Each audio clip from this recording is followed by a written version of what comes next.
সম্মানিত দর্শক শ্রোতা, দেশ এবং দেশের বাইরে থেকে আপনারা যারা সংযুক্ত আছেন, আমাদের ভিডিও দেখতেছেন এবং শুনতেছেন, সবাইকে আন্তরিক প্রীতি ও শুভেচ্ছা জানিয়ে শুরু করছি আজকের প্রতিবেদনে অংশ নেওয়া এই সুন্দর আপুটির জীবনের গল্প কথাগুলো আজকে আপনাদের মাঝে তুলে ধরবো। কেন এসেছে প্রতিবেদনে বিস্তারিত আলোচনা থাকছে। তা আপুটি দেখতে খুবই চমৎকার, ওনার গায়ের রং ফর্সা, উচ্চতা 5 ফুট 2 ইঞ্চি, স্বাস্থ্য ভালো। উনি ওনার পরিবারের বড় মেয়ে, ওনার আর একটা ছোট বোন আছে, বোনটি পড়াশোনা করে।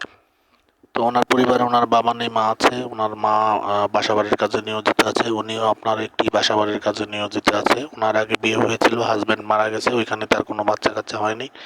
তো এখন নতুন করে জীবন শুরু করতে চাচ্ছে। আপনারা যারা আগ্রহী আছেন যে বিধবা কোনো নারীকে জীবনসঙ্গী করতে চান, তো স্ক্রিনে দেওয়া নাম্বার আছে, ওনার সাথে কথা বলে নাম ঠিকানা ডিটেল জেনে নিতে পারেন। আর ওনারা আর্থিকভাবে অতটা সচ্ছল নয়, বিদায় মূলত প্রতিবেদনে এসেছে, কোনো সহযোগিতা নয়।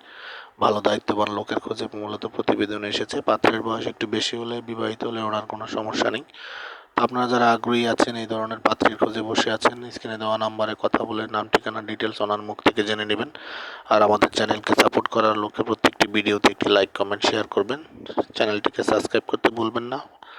পাশে থাকবেন সেই প্রত্যাশা নিয়ে আজকের মতো বিদায় নিচ্ছি। ভালো থাকুন, সুস্থ থাকুন, স্বপ্নভূমি চ্যানেলের সাথে থাকুন। আসসালামু আলাইকুম।